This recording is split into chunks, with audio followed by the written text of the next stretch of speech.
தக்காளி கடையல் செய்கிறதுக்கு தேவையான பொருட்கள்: கடுகு, உளுந்தம்பருப்பு, சீரகம், கருவேப்பிலை, காஞ்ச மிளகாய் 2, பச்சை மிளகாய் 3, கல் உப்பு கொஞ்சம், பெரிய வெங்காயம் பொடியாக நறுக்கியது 2, தக்காளி 2, கொத்தமல்லி தலைகள், மஞ்சள் தூள். இதெல்லாம் வச்சு எப்படி தக்காளி கடையல் செய்கிறதுன்னு பார்ப்போம். ஒரு கடாயில் நல்லெண்ணெய் கொஞ்சம் ஊற்றிக்கங்க. எண்ணெய் காஞ்ச உடனே கடுகு, உளுந்தம்பருப்பு, சீரகம் போட்டு தாளிங்க.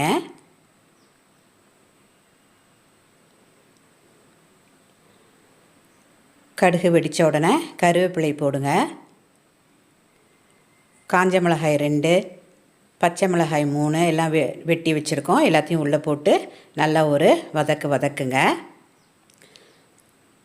இந்த டைமில் நம்ம பெரிய வெங்காயம் 2 எடுத்து வச்சுருக்கோம்ல, பொடியாக நறுக்கி அதையும் உள்ளே போடணும். கண்ணாடி பதம் வர்ற வரைக்கும் நல்லா வதக்கணும். இது தோசை, இட்லி இதுக்கெலாம் ரொம்ப நல்லாயிருக்கும் தக்காளி கடையல். நீங்களும் செஞ்சு பாருங்கள், ரொம்ப டேஸ்ட்டாக வந்திருக்கு. ஸோ கண்ணாடி பதம் வந்த உடனே வெங்காயம் நம்ம தக்காளியை உள்ளே போடணும். 2 தக்காளி வெட்டி எடுத்து வச்சுருக்கோம். அதையும் உள்ளே போட்டு நல்லா மசிஞ்சு வர வரைக்கும் நல்லா வதக்கணும். மஞ்சத்தூள் ஆட் பண்ணணும், கல் உப்பும் ஆட் பண்ணணும். இந்த டைமில்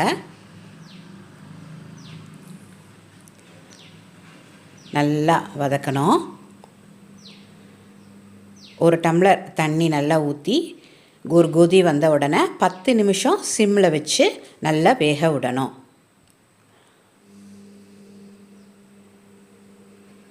நல்லா வெந்து வந்த உடனே நம்ம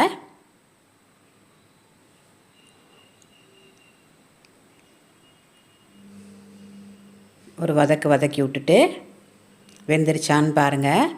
பார்த்துட்டு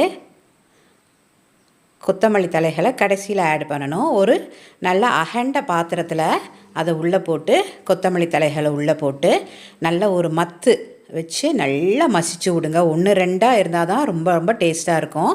இல்லைன்னா மிக்ஸி ஜாரில் பல்ஸ் மோடில் போட்டு 2 தடவை சுற்றி எடுத்து வச்சுருங்க. 1 2 இருந்தால் தான் நல்லாயிருக்கும். ரொம்ப நன்றி. நீங்களும் இது போல் செஞ்சு என்ஜாய் பண்ணுங்கள். இப்போ பார்த்து முடிச்ச வீடியோ உங்களுக்கு பிடிச்சிருந்துச்சுன்னா லைக் பண்ணுங்கள், ஷேர் பண்ணுங்கள், கமெண்ட் பண்ணுங்கள் அண்ட் சப்ஸ்கிரைப் பண்ணுங்கள்.